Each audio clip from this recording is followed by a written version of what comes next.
Hello friends, welcome back to my channel রিনার রকমারিতে সকলকে স্বাগত। আজ ছোট্ট একটা ভিডিও তোমাদের সাথে শেয়ার করছি, দেখো তোমাদের খুব ভালো লাগবে। দেখতে পাচ্ছ এটা কি? যারা জানো এটা কি আমাকে কমেন্টস করে জানিও।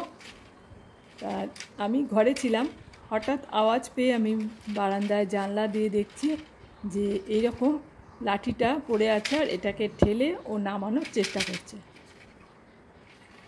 দেখো এটাকে টেনে ও নামালো নিচে, তারপরে ও কি করছে সেটা দেখো, তোমাদের সাথে আমি শেয়ার করছি।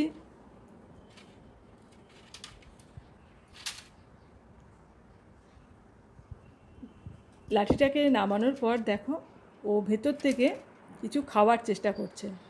আমি পরে গিয়ে দেখলাম যে ও কী খাওয়ার চেষ্টা করছিল।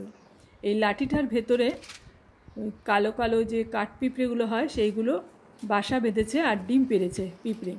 আর এই বেজিটা ওই পিঁপড়ের ডিম খাওয়ার জন্য এই লাঠিটাকে এইভাবে টানাটানি করছে। ওই যে ডিমগুলো ও বের করে খাচ্ছে। তারপর যেই আমাকে দেখতে পেয়েছে ও ছুটে পালিয়ে গেল। আমার আজকের এই ছোট্ট ভিডিওটা তোমাদের কেমন লাগলো কমেন্টসে জানিও। ভালো লাগলে লাইক দিও আর চ্যানেলটাকে সাবস্ক্রাইব করে রেখো।